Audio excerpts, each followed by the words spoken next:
Punjabi radio USA ਸੁਣ ਰਹੇ ਸਾਰੇ ਹੀ ਮਾਣਯੋਗ ਅਤੇ ਸਤਿਕਾਰਤ ਸਰੋਤਿਆਂ ਨੂੰ ਪਿਆਰ ਸਤਿਕਾਰ ਸਹਿਤ ਨਿੱਘੀ ਜਿਹੀ ਸਤਿ ਸ੍ਰੀ ਅਕਾਲ। ਸਭ ਨੂੰ ਜੀਆਂ ਨੂੰ ਆਖਦੇ ਹਾਂ। ਸੋ ਤੇ ਪ੍ਰੋਗਰਾਮ ਖਬਰ ਤੇ ਨਜ਼ਰ ਦੇ ਵਿੱਚ ਆਪ ਸਭ ਦਾ ਨਿੱਘਾ ਸਵਾਗਤ ਹੈ। ਅੱਜ 28 ਜੁਲਾਈ ਦਿਨ ਹੈਗਾ ਜੀ, ਬੁੱਧਵਾਰ। ਤਾਂ ਆਪਣੇ ਨਾਲ ਜੁੜ ਚੁੱਕੇ ਨੇ ਮਿੰਟੂ ਗੁਰਸਰੀਆ ਜੀ। ਜੀਆਂ ਨੂੰ ਸਵਾਗਤ ਹੈ, ਸਤਿ ਸ੍ਰੀ ਅਕਾਲ। ਸ਼ੁਕਰੀਆ ਜੀ, ਸਾਰਿਆਂ ਨੂੰ ਸਤਿ ਸ੍ਰੀ ਅਕਾਲ ਜੀ। ਸਾਡੇ ਅੱਜ ਦੇ ਪ੍ਰੋਗਰਾਮ ਖਬਰ ਤੇ ਨਜ਼ਰ ਨੂੰ ਸਪਾਂਸਰ ਕਰਦੇ ਨੇ ਖਾਲਸਾ ਇੰਸ਼ੋਰੈਂਸ ਏਜੰਸੀ ਵਾਲੇ, ਜਿਨ੍ਹਾਂ ਦੇ ਕੋਲੋਂ ਤੁਸੀਂ ਹਰ ਇੱਕ ਤਰੀਕੇ ਦੀ ਇੰਸ਼ੋਰੈਂਸ ਕਰਵਾ ਸਕਦੇ ਹੋ। ਇੰਸ਼ੋਰੈਂਸ ਬਾਰੇ ਪਤਾ ਕਰਨ ਲਈ ਕਾਲ ਕਰ ਸਕਦੇ ਹੋ ਨੰਬਰ 408-272-2500 4082722500। ਇਸ ਦੇ ਨਾਲ Krishan Dhanota university, Baljinder Singh Nijjar Woodland, Paramjit Kaur Rangi Vacaville, Jarnail Singh Johal Lynnwood, GN tyre and lube ਵਾਲੇ, ਜਿਨ੍ਹਾਂ ਦੇ ਕੋਲੋਂ ਤੁਸੀਂ truck wash, oil change, air brake ਦਾ ਕੰਮ ਕਰਵਾ ਸਕਦੇ ਹੋ। ਨਵੇਂ ਪੁਰਾਣੇ ਟਾਇਰ ਵਾਜਿਬ ਕੀਮਤਾਂ 'ਤੇ ਖਰੀਦ ਸਕਦੇ ਹੋ। ਸੈਂਟਾਨੈਲਾ ਮੰਡੇਰਾ 'ਚ ਲੋਕੇਸ਼ਨ ਨੇ। ਕਾਲ ਕਰ ਸਕਦੇ ਹੋ Nimma Sahota 209-277-0113। West coast truck driving school Fresno ਟਰੱਕ ਚਲਾਉਣ ਦੀ ਵਧੀਆ ਸਿਖਲਾਈ ਤੁਹਾਨੂੰ ਦਿੰਦੇ ਹਨ। Call Ajit Atwal 559-374-4541। Xander mortgage ਅਤੇ ਰੀਅਲ ਏਸਟੇਟ ਵਾਲੇ, ਘਰ ਖਰੀਦਣ ਵੇਚਣ ਦੀਆਂ ਸੇਵਾਵਾਂ ਦੇ ਨਾਲ home loans, commercial loans, agriculture loans ਦੇ ਲਈ call Mohan Cheema 559-905-2575। Tirkiana immigration law firm, immigration ਦਾ ਹੋਵੇ ਕਿਸੇ ਵੀ ਤਰੀਕੇ ਦਾ ਕੰਮ, ਇਮੀਗ੍ਰੇਸ਼ਨ ਦੇ ਅਟਰਨੀ ਜੇ ਟਿਰਕੀਆਣਾ ਦੇ ਨਾਲ ਸੰਪਰਕ 415-909-0503 ਦੇ ਉੱਤੇ। ਇਹਨਾਂ ਸਾਰਿਆਂ ਦਾ ਬਹੁਤ ਬਹੁਤ ਧੰਨਵਾਦ। ਜੇਕਰ ਤੁਸੀਂ ਜਾਂ ਕੋਈ ਹੋਰ ਕਾਰੋਬਾਰ ਇਸ ਪ੍ਰੋਗਰਾਮ ਨੂੰ ਸਪਾਂਸਰ ਕਰਨਾ ਚਾਹੁੰਦੇ ਹੋ, ਸੰਪਰਕ ਕਰ ਸਕਦੇ ਹੋ ਨੰਬਰ 408-722-7698 ਦੇ ਉੱਤੇ। ਮਿੰਟੂ ਜੀ, ਗੱਲਬਾਤ ਦਾ ਸਿਲਸਿਲਾ ਸ਼ੁਰੂ ਕਰਦੇ ਜਾਈਏ। ਮੋਦੀ ਦਾ ਗਣਿਤ ਇਤਿਹਾਸ ਇੱਕ ਵਾਰੀ ਫੇਰ ਚਰਚਾ ਦੇ ਵਿੱਚ।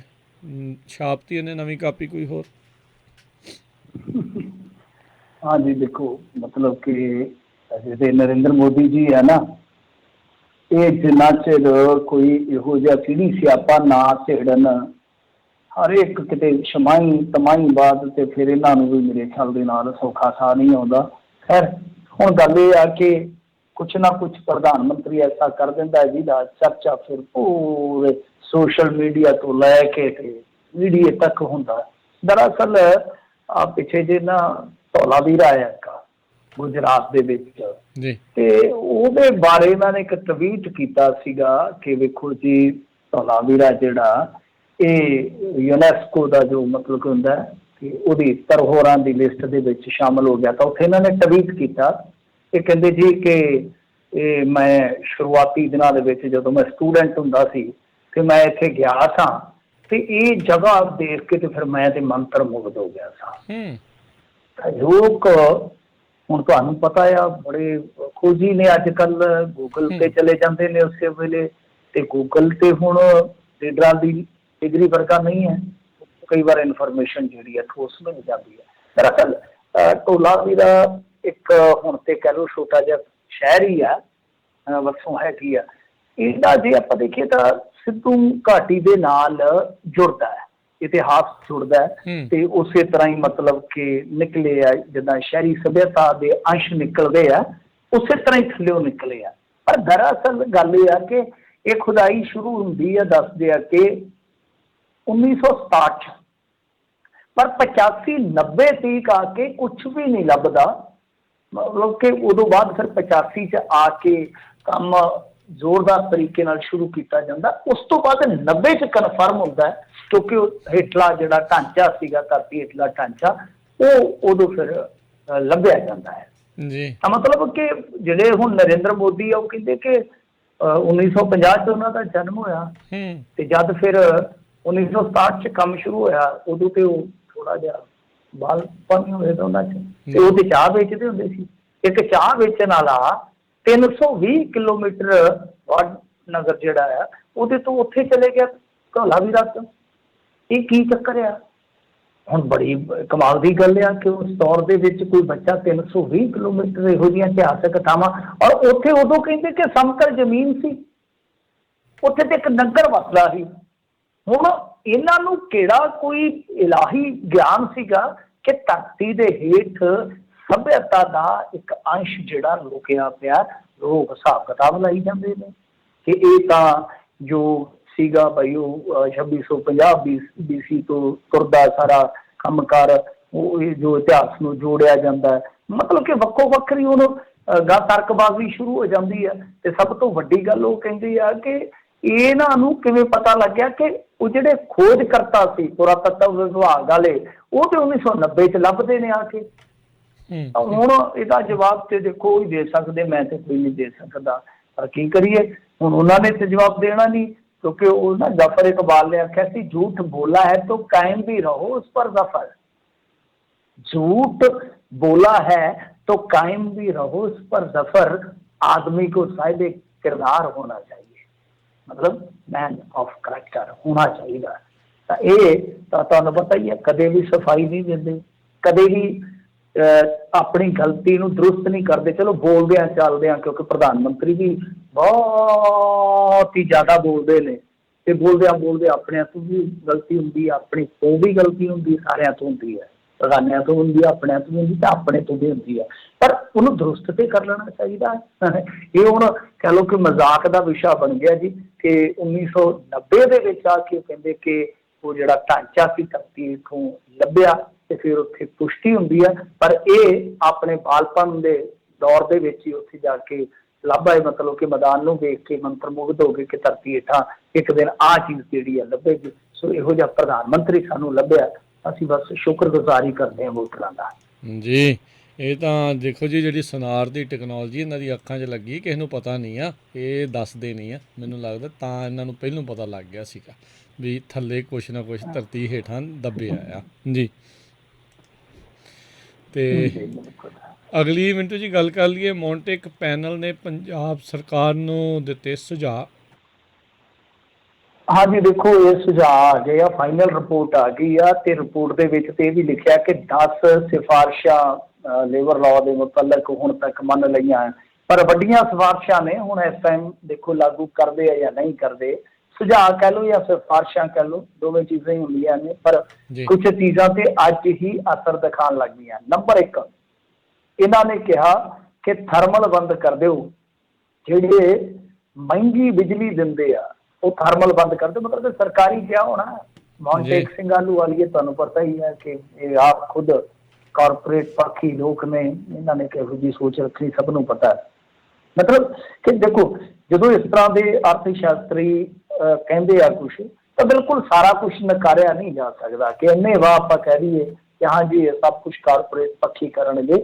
तो ये पंजाब सरकार ने बिठाया सी पैनल, पंजाब सरकार हुण सिफारिशां या जो रिपोर्ट के सुझाव आ किन्ने कुल लागू करती है। पर दिलचस्प गल ये पैनल से यह भी गल आखी जाता है कि जो पंजाब सरकार दीयां एजेंसियां दा रोल रहिंदा खरीद दे विच, फसल खरीद दे विच, वो भी रोल खत्म होना चाहिए। रोल के रख देने वाली गल है कि दूजी चीज़ जिहड़ी आ थर्मल वाली समझ आई गई है तुहानूं।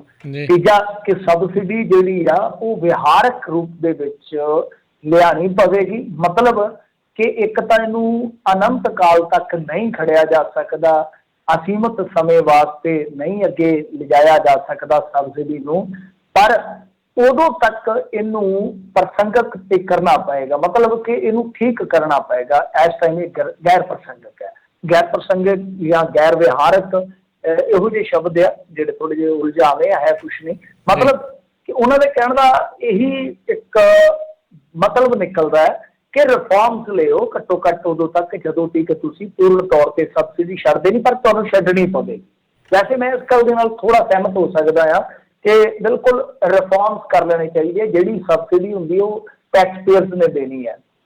तो ये देखना पवेगा कि किनू जरूरत है, जिन्हों जरूरत है उन्होंने वधा के दे दो, तो जिन्हों जरूरत नहीं, जिहड़ा उहदे तो बगैर सार सकदा है कि उहदे कोल सब कुछ हैगा वा, तो फिर वो बंद भी कर दी जाए, सबसिडी घट भी कर दी जाए, उत्थे कोई एतराज़ नहीं होएगा।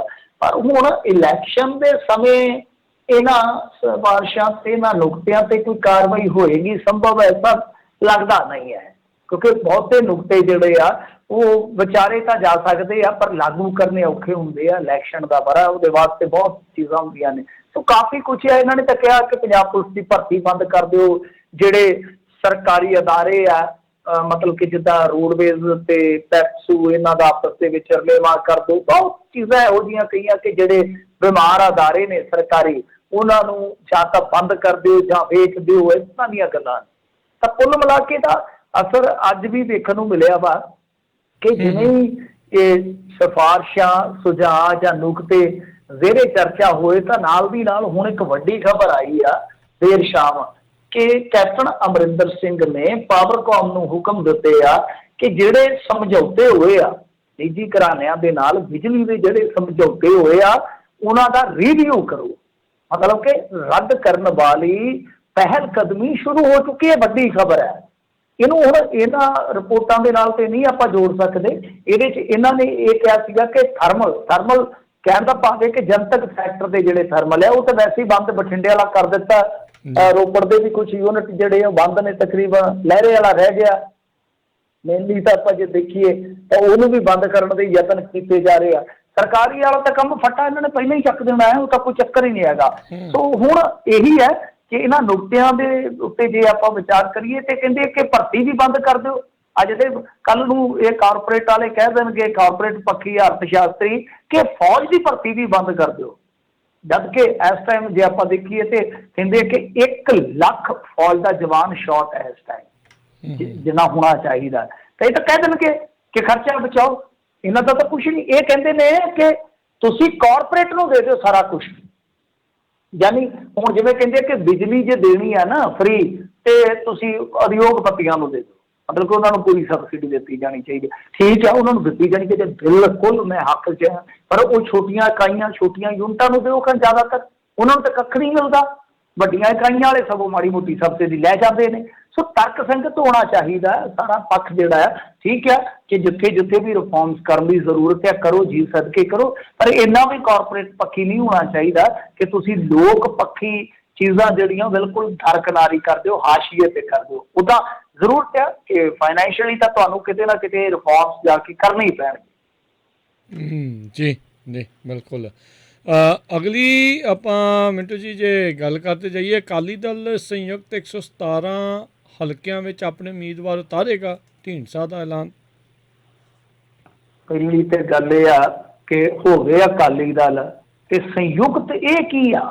ਮੈਨੂੰ ਤੇ ਨਹੀਂ, ਮੈਂ ਅੱਜ ਤੱਕ ਸਾਂਝੇ ਕਿਸਾਨ ਮੋਰਚੇ ਵਾਲਿਆਂ ਨਾਲ ਉੱਥੇ ਵੀ ਕੀਤੀ ਸੀ ਗੱਲ ਕਿ ਯਾਰ ਇਹ ਕੀ ਤੁਸੀਂ ਲਿਖ ਕੇ ਉੱਥੇ ਬੈਠੇ ਹੋ, ਪੰਜਾਬੀ 'ਚ ਵੀ ਤੁਸੀਂ ਸੰਯੁਕਤ ਲਿਖਦੇ ਹੋ, ਜਦਕਿ ਸਾਂਝਾ ਲਿਖਦੇ ਹੋ। ਹੁਣ ਜੇ ਸਾਂਝਾ ਕਹਿਣਗੇ ਤੇ ਸਭ ਨੂੰ ਸਮਝ ਆ ਜਾਣੀ ਆ, ਇਹ ਸਾਰਿਆਂ ਨੇ ਆ ਜਾਣਾ ਆਖ ਕੇ ਹਾਂ ਜੀ ਢੀਂਡਸਾ ਸਾਹਿਬ ਜੇ ਸਰਕਾਰ ਬਣਾ ਲਈ ਤੇ ਇਹ ਤਾਂ ਸਾਡਾ ਹੀ ਆ, ਸਾਂਝਾ ਹੀ ਆ ਅਕਾਲੀ ਦਲ, ਆਪਣਾ ਮੰਤਰੀ ਸਾਡਾ ਵੀ ਲੈ ਲਓ ਸ਼ਾਇਦ ਇਸ ਕਰਕੇ। ਸੋ ਇਹਦਾ ਕੀ ਸੰਯੁਕਤ ਅੱਗੇ ਇਹਨਾਂ ਨੇ ਬਣਾਇਆ ਸੀਗਾ ਇੱਕ, ਉਹਦੇ 'ਚ ਵੀ ਇਹੋ ਹੀ ਸੀਗਾ, ਇੱਕ ਡੈਮੋਕ੍ਰੇਟਿਕ ਬਣਾਈ ਫਿਰਦੇ ਨੇ। ਸਮਝ ਨਹੀਂ ਆਉਂਦੀ ਕਿ ਅਕਾਲੀ ਦਲ ਹੋਵੇ ਤੇ ਇੱਕ ਇਸ ਤਰ੍ਹਾਂ ਦਾ ਸ਼ਬਦ ਇਸਤੇਮਾਲ ਕਰੇ ਜਿਹਦਾ ਸਾਡੇ ਕੋਲ ਬਦਲਵਾਂ ਸ਼ਬਦ ਹੈਗਾ, ਮੌਜੂਦ ਹੈ। ਖੈਰ ਚਲੋ ਕੋਈ ਗੱਲ ਨਹੀਂ, ਚੱਲਦਾ ਜੀ ਸਾਰਾ ਕੁਛ। ਅੱਜ ਕੱਲ੍ਹ ਰਾਜਨੀਤੀ ਦੇ ਵਿੱਚ ਬਹੁਤ ਕੁਛ ਚੱਲੀ ਜਾਂਦਾ, ਇਹ ਵੀ ਜਾਣਦਾ ਅਟਕਲ ਪਛੂ ਲੱਗਦਾ ਤਾਂ ਕੋਈ ਚੱਕਰ ਨਹੀਂ ਹੈ। ਖੈਰ ਗੱਲ ਇਹ ਆ ਕਿ ਢੀਂਡਸਾ ਸਾਹਿਬ ਨੇ ਸਾਫ਼ ਕਰ ਦਿੱਤਾ ਕਿ ਸਾਡਾ ਕਿਸੇ ਵੀ ਪਾਰਟੀ ਦੇ ਨਾਲ ਅਲਾਇੰਸ ਨਹੀਂ ਹੋਣਾ, ਅਸੀਂ ਤੇ ਸਿੱਧੀ ਚੋਣ ਇਕੱਲਿਆਂ ਨੇ ਲੜਨੀ ਆ ਤੇ ਲੜਾਂਗੇ ਵੀ 117 ਹਲਕਿਆਂ ਦੇ ਵਿੱਚ। ਤੇ ਨਾਲ ਆਖਿਆ ਸਾਡਾ ਮੁੱਖ ਮੰਤਵ ਹੈ ਜਿਹੜਾ ਉਹ ਇਹ ਆ ਕਿ ਸ਼੍ਰੋਮਣੀ ਗੁਰਦੁਆਰਾ ਪ੍ਰਬੰਧਕ ਕਮੇਟੀ ਅਤੇ ਸ਼੍ਰੀ ਅਕਾਲ ਤਖਤ ਸਾਹਿਬ ਨੂੰ ਇੱਕ ਪਰਿਵਾਰ ਦੇ ਕਬਜ਼ੇ ਤੋਂ ਮੁਕਤ ਕਰਵਾਉਣਾ ਹੈ। ਸੋ ਇਸ ਤਰ੍ਹਾਂ ਦੇ ਉਹ ਬਿਆਨਾਤ ਦੇ ਰਹੇ ਆ। ਗੱਲ ਇਹ ਆ ਕਿ ਪਿਛਲੇ ਦਿਨੀ ਚਰਚਾ ਛਿੜੀ ਸੀ, ਤੁਹਾਨੂੰ ਯਾਦ ਹੋਣਾ ਹੈ, ਸੋਸ਼ਲ ਮੀਡੀਆ ਤੇ ਵਾਹਵਾ ਗੱਲਬਾਤ ਚੱਲੀ ਸੀ ਔਰ ਇੱਕ ਮੌਕੇ ਤੇ ਤਾਂ ਇਹੋ ਜਿਹੇ ਵੀ ਦਾਅਵੇ ਕੀਤੇ ਗਏ ਸਨ ਕਿ ਬਹੁਤ ਜਲਦੀ ਮਤਲਬ ਕਿ ਇਹੀ ਕਿਹਾ ਜਾ ਰਿਹਾ ਸੀਗਾ ਕਿ ਕੱਲ ਨੂੰ ਅਲਾਇੰਸ ਹੋ ਰਿਹਾ ਇਹਨਾਂ ਦਾ ਆਮ ਆਦਮੀ ਪਾਰਟੀ ਵਾਲਿਆਂ ਨਾਲ। ਤੇ ਫਿਰ ਉੱਥੇ ਬੜੇ ਵੱਡੇ ਸਵਾਲ ਖੜੇ ਹੋ ਗਏ ਕਿ ਸੰਗਰੂਰ ਤੋਂ ਭਗਵੰਤ ਮਾਨ ਆ ਔਰ ਉਹਨੇ ਢੀਂਡਸੇ ਦੇ ਖਿਲਾਫ ਬਹੁਤ ਜ਼ਿਆਦਾ ਬਿਆਨਬਾਜ਼ੀ ਕੀਤੀ ਹੋਈ ਹੈ ਮੈਂਬਰ ਪਾਰਲੀਮੈਂਟ ਨੇ। ਕੀ ਇਹ ਦੋਨੇ ਜਿਹੜੇ ਧੁਰ ਵਿਰੋਧੀ ਰਹੇ ਆ ਬੰਦੇ, ਇਹ ਇਕੱਠੇ ਇੱਕ ਪਾਰਟੀ ਦੇ ਵਿੱਚ ਸ਼ਾਮਲ ਹੋਣਗੇ ਤੇ ਜੋ ਗੱਲਾਂ ਭਗਵੰਤ ਮਾਨ ਨੇ ਕੀਤੀਆਂ ਨੇ ਉਹਨਾਂ ਗੱਲਾਂ ਦਾ ਕੀ ਜਵਾਬ ਹੋਊਗਾ? ਫਿਰ ਰਾਘਵ ਚੱਡਾ ਨੇ ਨਾਲ ਦੀ ਨਾਲ ਹੀ ਮੇਰੇ ਖਿਆਲ ਦੇ ਨਾਲ ਸਾਫ਼ ਕਰ ਦਿੱਤਾ ਸੀਗਾ ਕਿ ਅਸੀਂ ਕੋਈ ਅਲਾਇੰਸ ਨਹੀਂ ਕਰਨ ਜਾ ਰਹੇ। ਤਾਂ ਉਸ ਤੋਂ ਬਾਅਦ ਹੁਣ ਇਹ ਤਾਂ ਬੋਲੇ ਨਹੀਂ ਹੈ, ਪਰੰਤੂ ਹੁਣ ਇਹਨਾਂ ਨੇ ਕਈ ਦਿਨ ਬਾਅਦ ਇਹ ਗੱਲ ਸਾਫ਼ ਕਰ ਦਿੱਤੀ ਆ ਕਿ ਸਾਡਾ ਵੀ ਜਿਹੜਾ ਚਿੱਤ ਨਹੀਂ ਵੱਜਦਾ ਕਿ ਅਸੀਂ ਅਲਾਇੰਸ ਕਰੀਏ।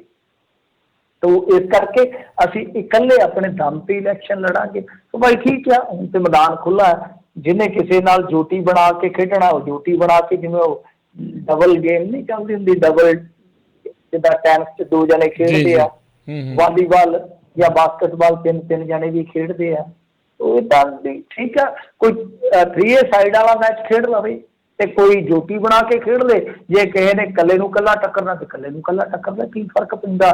ਪਰ ਮੈਨੂੰ ਲੱਗਦਾ ਕਿ ਦੇਖੋ ਇਹ ਉਤਲੀਆਂ ਗੱਲਾਂ ਜ਼ਿਆਦਾ ਕਰ ਰਹੇ ਨੇ, ਜ਼ਮੀਨੀ ਪੱਧਰ ਤੇ ਕੋਈ ਕੰਮ ਨਹੀਂ ਹੈਗਾ। ਇਮਾਨਦਾਰੀ ਨਾਲ ਆਖਾਂ, ਕੋਈ ਵੀ ਧਿਰ ਜ਼ਮੀਨੀ ਪੱਧਰ ਤੇ ਨਜ਼ਰ ਨਹੀਂ ਆਉਂਦੀ ਕਿ ਜਿਵੇਂ ਹੋਣਾ ਚਾਹੀਦਾ ਹੈ। ਲੋਕਾਂ ਦੇ ਵਿੱਚ ਜਾ ਕੇ ਉਹਨਾਂ ਦੀਆਂ ਸਮੱਸਿਆਵਾਂ ਜਾਣੀਆਂ ਜਾਣ, ਉਸ ਆਧਾਰ ਤੇ ਮੁੱਦੇ ਚੁੱਕੇ ਜਾਣ, ਮੈਨੀਫੈਸਟੋ ਬਣ, ਲੋਕਾਂ ਦੀ ਰਾਏ ਲਈ ਜਾਵੇ ਕਿ ਇਕੋਨਮੀ ਵਾਸਤੇ ਅਸੀਂ ਕੀ ਕਦਮ ਚੁੱਕ ਸਕਦੇ ਹਾਂ। ਮਤਲਬ ਕਿ ਇਹੋ ਜਿਹੀ ਕੋਈ ਚਰਚਾ ਨਹੀਂ ਹੈ, ਨਾ ਹੀ ਕੋਈ ਜ਼ਮੀਨੀ ਪੱਧਰ ਤੇ ਲੜਾਈ ਜਿਹੜੀ ਸਮਾਜਿਕ ਪੱਖ ਤੋਂ ਆਪਾਂ ਮਹੱਤਵਪੂਰਨ ਮੰਨਦੇ, ਕੋਈ ਐਸੀ ਧਿਰ ਨਹੀਂ ਨਜ਼ਰ ਆ ਰਹੀ ਜਿਹੜੀ ਲੋਕਾਂ ਦੀ ਧਿਰ ਹੋਵੇ ਕਿ ਠੀਕ ਆ ਸਾਨੂੰ ਵੋਟ ਪਾਉਣੀ ਹੈ ਪਾ ਦਿਓ, ਜੇ ਤੁਸੀਂ ਸੰਤੁਸ਼ਟ ਹੋਵੋਗੇ, ਨਹੀਂ ਪਾਉਣੀ ਤਾਂ ਨਾ ਪਾਓ, ਪਰ ਅਸੀਂ ਤੁਹਾਡੇ ਮੁੱਦਿਆਂ ਦੀ ਗੱਲ ਜ਼ਰੂਰ ਕਰਾਂਗੇ, ਅਸੀਂ ਦੁੱਖ 'ਚ ਤੁਹਾਡੇ ਨਾਲ ਖੜਾਂਗੇ।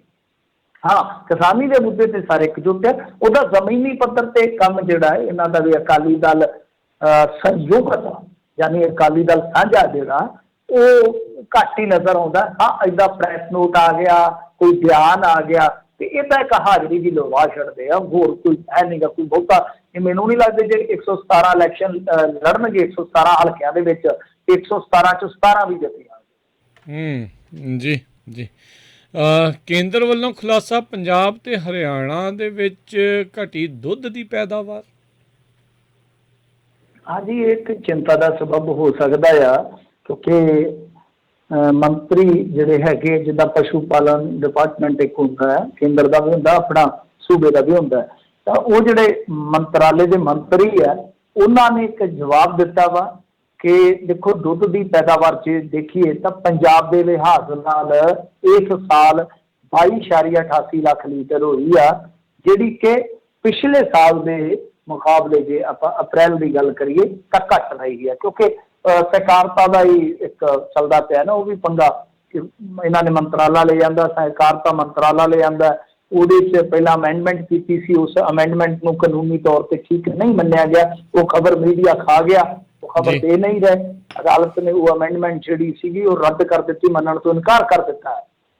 ਤਾਂ ਚਲੋ, ਉਹ ਸਹਿਕਾਰਤਾ ਦੇ ਲਿਹਾਜ਼ ਨਾਲ ਹੀ ਸਵਾਲ ਪੁੱਛਿਆ ਗਿਆ ਸੀਗਾ, ਤੇ ਇਹ ਕਹਿੰਦੇ ਆ ਕਿ ਪੰਜਾਬ ਨੇ ਇਸ ਸਾਲ ਅਪ੍ਰੈਲ ਮਹੀਨੇ 'ਚ 22.88 ਲੱਖ ਲੀਟਰ ਪੈਦਾਵਾਰ ਕੀਤੀ ਹੈ, ਜਦ ਕਿ ਪਿਛਲੇ ਸਾਲ ਇਸੇ ਸਮੇਂ ਦੇ ਦੌਰਾਨ 25.5 ਲੱਖ ਲੀਟਰ ਸੀ। ਮਤਲਬ ਕਿ ਇਹ ਪੈਦਾਵਾਰ ਤੁਸੀਂ ਲਾ ਲਓ ਕਿ ਸਿੱਧੀ 2.25 ਲੱਖ ਲੀਟਰ ਘਟੀ ਆ ਪਿਛਲੇ ਸਾਲ ਦੇ ਮੁਕਾਬਲੇ, ਕਿਉਂਕਿ ਪਿਛਲੇ ਸਾਲ ਤਾਂ ਲੋਕਡਾਊਨ ਵੀ ਸੀ, ਸਾਰੀਆਂ ਚੀਜ਼ਾਂ ਸੀ। ਇਹ ਆਪਣੇ ਆਪ ਦੇ ਵਿੱਚ ਥੋੜਾ ਹੈਰਾਨ ਕਰਨ ਵਾਲਾ ਮਾਜਰਾ ਹੈ।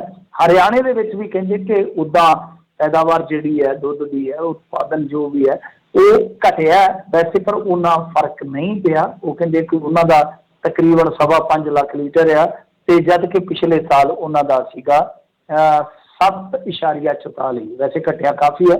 ਪਰ ਜੇ ਕੌਮੀ ਪੱਧਰ ਤੇ ਦੇਖੋ ਤੇ ਇਹ ਕਹਿੰਦੇ ਆ ਕਿ ਕੌਮੀ ਪੱਧਰ ਦਾ ਜਿਹੜਾ ਅੰਕੜਾ ਹੈ ਉਹ ਠੀਕ ਠਾਕ ਰਿਹਾ, ਮਤਲਬ ਕਿ ਜਿੰਨਾ ਪਿਛਲੇ ਸਾਲ ਸੀ ਉਹ ਤੋਂ ਵਧਿਆ। ਤਾਂ ਕੌਮੀ ਪੱਧਰ ਤੇ ਜਦੋਂ ਆਪਾਂ ਦੇਖਦੇ ਹਾਂ ਕਿ ਪਿਛਲੇ ਸਾਲ 480 ਲੱਖ ਲੀਟਰ ਸੀ ਤੇ ਇਸ ਸਾਲ ਉਹ 512 ਲੀਟਰ ਤੇ ਚਲੇ ਗਿਆ। ਪਰ ਸਵਾਲ ਇਹ ਪੈਦਾ ਹੁੰਦਾ ਹੈ ਕਿ ਕੌਮੀ ਪੱਧਰ ਤੇ ਕਿਵੇਂ ਵੱਧ ਰਿਹਾ ਦੁੱਧ ਦਾ ਉਤਪਾਦਨ ਕਿੱਦਾਂ ਵੱਧ ਰਿਹਾ ਹੈ। ਇਹ ਬੜੀ ਇੱਕ ਹੈਰਾਨਗੀ ਵਾਲੀ ਗੱਲ ਆ, ਕਿਉਂਕਿ ਜਿਹੜੇ ਸਿਆਣੇ ਲੋਕ ਨੇ, ਜਿਹੜੇ ਬੁੱਧੀਜੀਵੀ ਲੋਕ ਆ, ਉਹ ਸਵਾਲ ਚੁੱਕਦੇ ਆ ਕਿ ਜਿੰਨੀ ਵਸੋਂ ਹੈ ਇੰਡੀਆ ਦੀ, ਜੋ ਪਸ਼ੂ ਧਨ ਜੋ ਹੈ, ਜਿੰਨਾ ਵੀ ਵਸੀਲਾ ਹੀਲਾ ਹੈਗਾ ਸਾਡੇ ਕੋਲ, ਉਹਦੇ ਮੁਤਾਬਕ ਇੰਨਾ ਦੁੱਧ ਬਣ ਹੀ ਨਹੀਂ ਸਕਦਾ। ਪਰ ਦੁੱਧ ਬਣਾ ਦਿੰਦੇ, ਤੁਹਾਨੂੰ ਪਤਾ ਬਣਾਉਣ ਵਾਲੇ ਬਣਾ ਦਿੰਦੇ ਆ।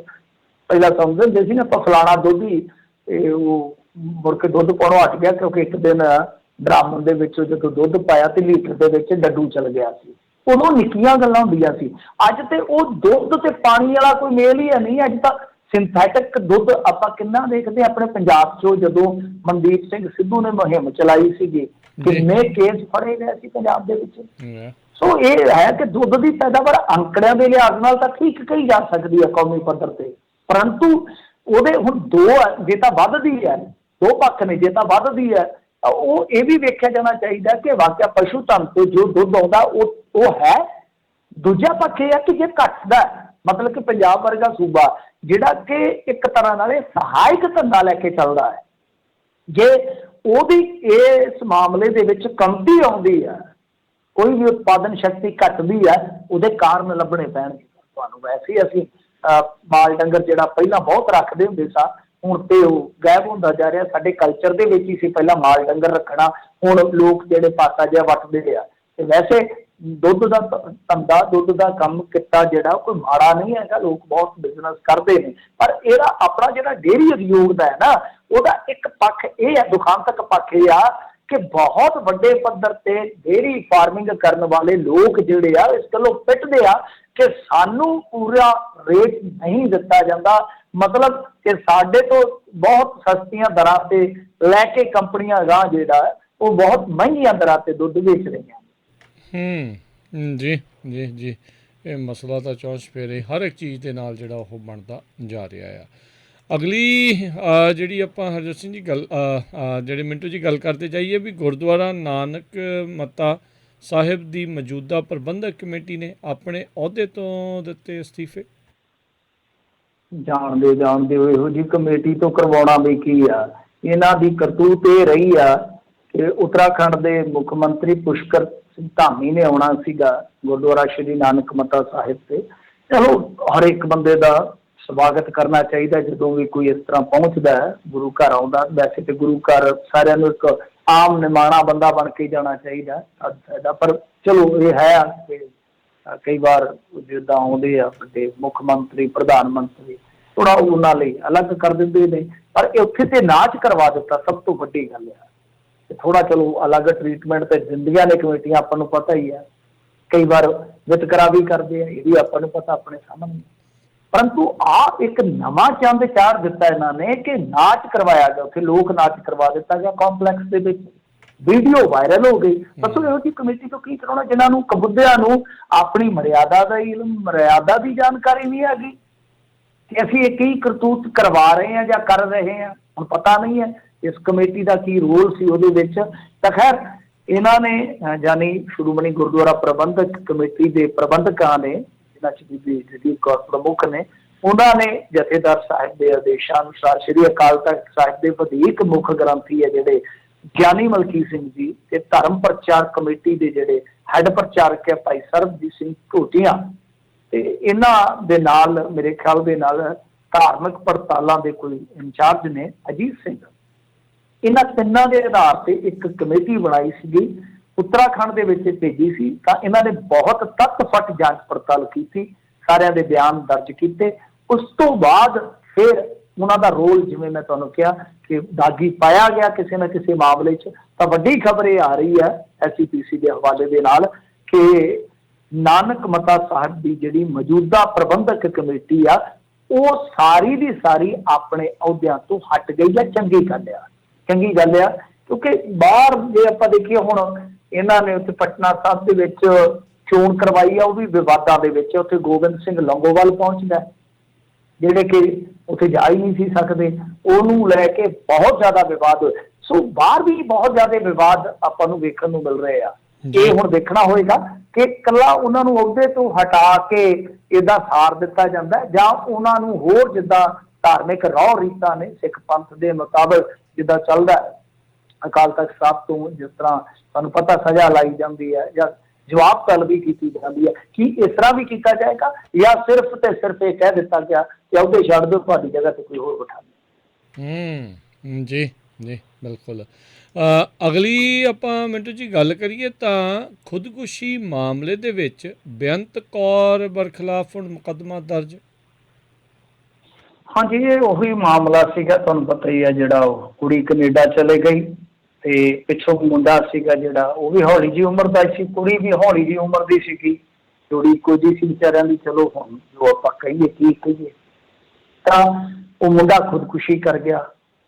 ਤੇ ਉਸ ਤੋਂ ਬਾਅਦ ਫਿਰ ਪਰਿਵਾਰ ਨੇ ਦੋਸ਼ ਇਹ ਲਾਇਆ ਸੀਗਾ ਕਿ ਕੁੜੀ ਨੇ ਧੋਖਾ ਕੀਤਾ ਮੁੰਡੇ ਦੇ ਨਾਲ, ਤੇ ਕਿਤੇ ਨਾ ਕਿਤੇ ਉਹ ਟੁੱਟ ਕੇ ਇਸ ਸਦਮੇ ਦੇ ਨਾਲ ਫਿਰ ਖੁਦਕੁਸ਼ੀ ਕਰ ਗਿਆ। ਜਦਕਿ ਬਾਅਦ ਦੇ ਵਿੱਚ ਕੁੜੀ ਦਾ ਪੱਖ ਆਇਆ ਕਿ ਪਹਿਲਾਂ ਵੀ ਉਹਨੇ ਸੁਸਾਈਡ ਨੋਟ ਭੇਜਿਆ ਸੀਗਾ, ਮੈਂ ਪਰਿਵਾਰ ਨਾਲ ਲਗਾਤਾਰ ਗੱਲ ਕਰ ਰਹੀ ਸੀਗੀ, ਮਤਲਬ ਕਿ ਉਹਨੇ ਆਪਣਾ ਪੱਖ ਰੱਖਿਆ ਕਿ ਐਸਾ ਕੁਛ ਨਹੀਂ ਹੈ, ਤੇ ਸਾਨੂੰ ਤਾਂ ਪਹਿਲਾਂ ਦੱਸਿਆ ਗਿਆ ਸੀ, ਕੁੜੀ ਦੇ ਪਰਿਵਾਰ ਵਾਲਿਆਂ ਕਿਹਾ ਕਿ ਨੈਚੁਰਲੀ ਡੈਥ ਆ। ਉਹ ਇੱਕ ਵਿਵਾਦ ਆ ਕਿ ਮੌਤ ਕਿਸ ਤਰ੍ਹਾਂ ਹੋਈ, ਕਿਉਂਕਿ ਸੁਸਾਈਡ ਨੋਟ ਨਹੀਂ ਸੀਗਾ।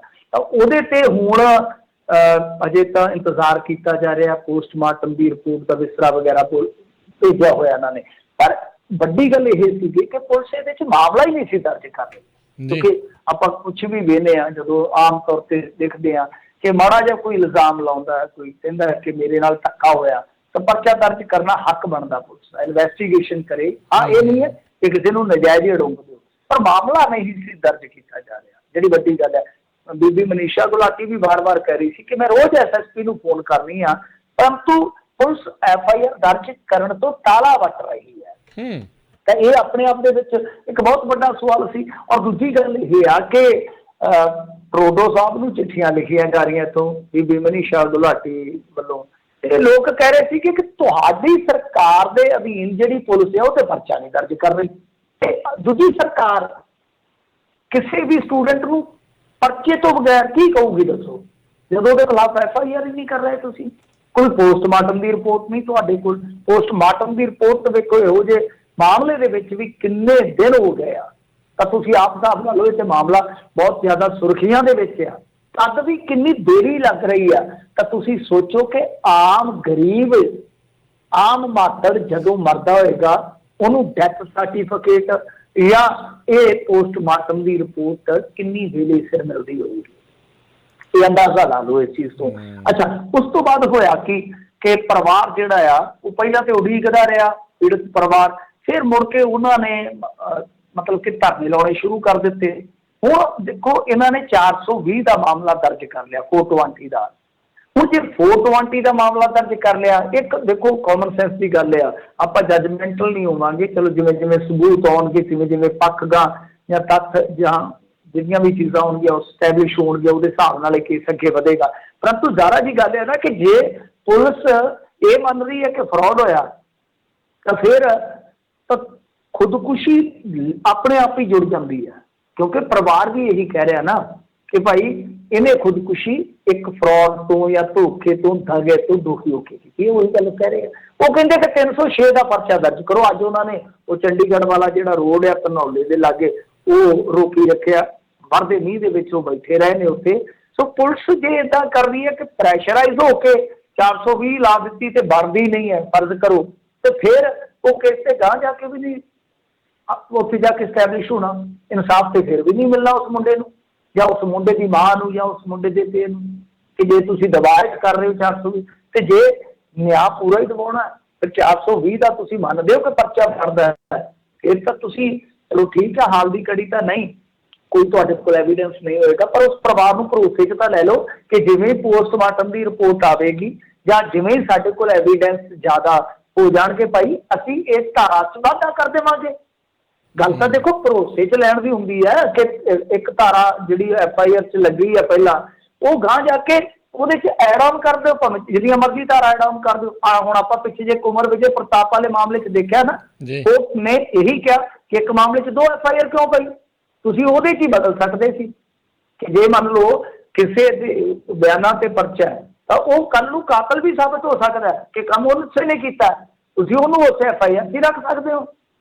ਸੋ ਇਹ ਆ ਕਿ ਤੁਸੀਂ ਪੀੜਤ ਪਰਿਵਾਰ ਦੀ ਪਹਿਲਾਂ ਹੀ ਬਾਂਹ ਫੜਦੇ, ਉਹਨਾਂ ਨੂੰ ਭਰੋਸੇ 'ਚ ਲੈਂਦੇ ਕਿ ਭਾਈ ਐਫਆਈਆਰ ਅਸੀਂ ਕਰਦੇ ਹਾਂ, ਜਿਵੇਂ ਹੀ ਹੋਏਗਾ, ਜਿਵੇਂ ਮਤਲਬ ਕਿ ਗੱਲ ਗਾਂਹ ਤੁਰੇਗੀ, ਤੱਥ ਕਲੈਕਟ ਕਰਾਂਗੇ, ਜਿਵੇਂ ਐਵੀਡੈਂਸ ਗਾਂਹ ਮੰਨਣਗੇ ਅਸੀਂ ਉਵੇਂ ਧਾਰਾ 'ਚ ਇਜ਼ਾਫਾ ਕਰ ਦੇਂਗੇ। ਮਾਮਲਾ ਇੱਥੋਂ ਤੱਕ ਜਾਂਦਾ ਹੀ ਨਹੀਂ ਸੀ। ਖੈਰ, ਜਿਹੜਾ ਇਸ ਤਰ੍ਹਾਂ ਦੇ ਹੁਣ ਮਾਮਲੇ ਉਹ ਵੱਧਦੇ ਹੀ ਜਾ ਰਹੇ ਆ। ਵੈਸੇ ਤਾਂ ਜੇ ਤੁਸੀਂ ਦੇਖੋਗੇ ਦੁਆਬੇ ਦੇ ਵਿੱਚ ਇੱਕ ਹੈਗੇ ਸੀ ਲੈਫਟਿਸਟ ਵਿਚਾਰਧਾਰਾ ਦੇ ਕਾਫੀ ਐਕਟਿਵ ਬੰਦੇ ਸੀਗੇ ਸੋਸ਼ਲ ਮੀਡੀਆ ਤੇ, ਉਹ ਵੀ ਪਿਛਲੇ ਹਫ਼ਤੇ ਕਰਕੇ ਸੁਸਾਈਡ, ਕਿਉਂਕਿ ਉਹਨਾਂ ਦੀ ਭਤੀਜੀ ਦੇ ਨਾਲ ਇਸ ਤਰ੍ਹਾਂ ਹੋਇਆ। ਮਤਲਬ ਕਿ ਕਿਤੇ ਬੱਚੀ ਨਾਲ ਏਦਾਂ ਹੋ ਜਾ ਰਿਹਾ, ਕਿਤੇ ਬੱਚੇ ਨਾਲ ਧੱਕਾ ਹੋ ਰਿਹਾ, ਮਤਲਬ ਤੋਂ ਪਰੇ ਆ ਕਿ ਅਸੀਂ ਕਿੱਧਰ ਨੂੰ ਜਾ ਰਹੇ ਹਾਂ। ਇੱਕ ਫੇਰ ਖਬਰ ਆ ਗਈ ਵੀਕਐਂਡ ਤੇ ਕਿ ਕੈਨੇਡਾ ਦੇ ਵਿੱਚ ਇੱਕ ਲੜਕੇ ਨੇ ਆਪਣੇ ਘਰੋਂ ਮਤਲਬ ਕਿ ਲੜਕੀ ਨੂੰ ਕਤਲ ਕਰ ਦਿੱਤਾ। ਦੋਵੇਂ ਹੌਲੀ ਉਮਰ ਦੇ ਸੀ, ਕੋਈ ਜ਼ਿਆਦਾ ਉਮਰ ਵੀ ਨਹੀਂ ਸੀ, ਤੇ ਮੁੜ ਕੇ ਮੁੰਡਾ ਨਹਿਰ ਦੇ ਵਿੱਚ ਕੁੱਦ ਕੇ ਉਹ ਵੀ ਸੁਸਾਈਡ ਕਰ ਗਿਆ। ਕਿੱਧਰ ਨੂੰ ਜਾ ਰਿਹਾ, ਕਹਾਣੀ ਬੜੀ ਉਲਝਵੀਂ ਆ। ਇਹਦੀ ਕਈ ਪੱਖ ਹੋ ਸਕਦੇ ਤੇ ਸਮਾਜਿਕ ਬੁੱਧੀਜੀਵੀ ਜਿਹੜੇ ਸਿਰ ਜੋੜ ਕੇ ਵਿਚਾਰਾਂ ਹੀ ਕਰ ਸਕਦੇ ਆ ਹਾਲ ਦੀ ਘੜੀ। ਪਰ ਪੁਲਿਸ ਦਾ ਜਿੰਨਾ ਵੀ ਰੋਲ ਬਣਦਾ ਮੇਰੇ ਖਿਆਲ ਦੇ ਨਾਲ ਉਹ ਇਮਾਨਦਾਰੀ ਨਾਲ ਨਿਭਾਇਆ ਜਾਵੇ ਤਾਂ ਜਿਹੜੀ ਇਹ ਦੋਹਰੀ ਸਜ਼ਾ ਹੁੰਦੀ ਆ ਕਿ ਇੱਕ ਤੇ ਤੁਹਾਡਾ ਜੀ ਚਲੇ ਜਾਂਦਾ, ਵੈਸੇ ਤੇ ਦੋਨੇ ਘਰ ਹੀ ਪੱਟੇ ਗਏ ਆ। ਮੇਰਾ ਤਾਂ ਮੰਨਣਾ ਇਹੋ FIR ਹੋ ਗਈ ਆ, ਕਿਉਂਕਿ ਉਧਰ ਕੁੜੀ ਕਿਹੜਾ PR ਹੈ, ਉਹਨੂੰ ਆਉਣਾ ਹੀ ਪੈਣਾ, ਇੱਧਰ ਆਉਣਾ ਪੈਣਾ। ਜਦੋਂ ਵੀ ਉਹ ਨਾਮਜ਼ਦ ਹੋ ਗਈ, ਇੱਕ ਵਾਰੀ ਨਾਮਜ਼ਦ ਹੋ ਗਈ, ਮੁੜ ਕੇ ਪਾਸਪੋਰਟ ਉਹਨਾਂ ਨੇ ਰਖਾ ਲੈਣਾ, ਤਰੀਕਾਂ ਪੈਣ ਲੱਗ ਜਾਣੀਆਂ। ਫਿਰ ਸਟੂਡੈਂਟ ਨੂੰ ਕਿੱਥੇ ਦੁਬਾਰਾ ਬਹੁਤ ਔਖਾ ਹੋ ਜਾਂਦਾ ਹੈ, ਬਹੁਤ ਔਖਾ ਹੋ ਜਾਂਦਾ। ਦੋਨੇ ਘਰਾਂ ਦਾ ਹੀ ਨੁਕਸਾਨ ਹੋ ਗਿਆ।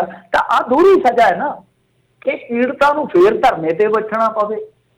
ਤਾਂ ਧੱਕਾ ਨਾ ਕਰੋ ਕਿਸੇ ਨਾਲ, ਮੈਂ ਵਾਰ-ਵਾਰ ਕਹਿੰਦਾ ਕਿ ਧੱਕਾ ਨਾ ਕਰੋ, ਪਰ ਜੋ ਮਾਮਲਾ ਬਣਦਾ ਉਹ ਦਰਜ ਕਰ ਲਓ, ਭਰੋਸੇ 'ਚ ਤੇ ਲੈ ਲਓ ਬੰਦੇ ਨੂੰ। ਜੇ ਤੁਸੀਂ ਵੇਲੇ ਸਿਰ ਕਾਰਵਾਈ ਕੀਤੀ ਹੋਵੇ ਤੇ ਬੰਦਾ ਤੁਹਾਡੇ ਤੇ ਭਰੋਸਾ ਵੀ ਕਰ ਲਵੇ। ਵਾਕਈ ਜੀ ਬਿਲਕੁਲ। ਅਤੇ ਮਿੰਟੂ ਜੀ ਜਾਂਦੇ ਜਾਂਦੇ ਜੇ ਆਪਾਂ ਗੱਲ ਕਰ ਲਈਏ ਓਲੰਪਿਕ ਮੁਕਾਬਲਿਆਂ ਦੇ ਵਿੱਚ ਕਹਿੰਦੇ ਇੱਕ ਵਾਰੀ ਫੇਰ ਧੀਆਂ ਅਤੇ ਕੁੜੀਆਂ ਦੇ ਉੱਤੇ ਰਹੇਗੀ ਇਹਨਾਂ ਦੀ ਟੇਕ। हाँ जी, देखो वही है ना, कहते एक बेटी इस दुनिया के सबसे खूबसूरत उपहारों में से एक है। उपहार कहते ना तोहफिਆਂ ਨੂੰ ਹਿੰਦੀ 'ਚ ਇੱਕ ਕੋਟੇਸ਼ਨ ਹੈ। ਤੇ ਫਿਰ ਜਿਹੜੇ ਇਸ ਤਰ੍ਹਾਂ ਦੇ ਖੂਬਸੂਰਤ ਤੋਹਫੇ ਨੇ ਕੁਦਰਤ ਦੇ, ਤੇ ਉਹ ਖਾਸ ਸਾਨੂੰ ਖੁਸ਼ੀਆਂ ਦੇ ਤੋਹਫੇ ਵੀ ਦਿੰਦੇ ਨੇ। ਤੇ ਯਾਦ ਹੋਣਾ ਤੁਹਾਨੂੰ ਪਿਛਲੇ ਓਲੰਪਿਕ ਦੇ ਵਿੱਚ ਵੀ 2 ਮੈਡਲ ਸੀ ਇੰਡੀਆ ਦੇ, ਤੇ ਦੋਨੇ ਹੀ ਬੇਟੀਆਂ ਦੇ ਸੀ। ਇੱਕ ਕੁੜੀ ਹਰਿਆਣੇ ਦੀ ਸੀ ਮਲਿਕ, ਤੇ ਇੱਕ ਮੇਰੇ ਖਿਆਲ ਦੇ ਨਾਲ ਹੈਗੀ ਸੀਗੀ ਕੁੜੀ PV ਸਿੰਧੂ। 2 ਸੀ ਮੈਡਲ ਸਾਡੇ ਝੁੱਗੇ 'ਚੋਂ।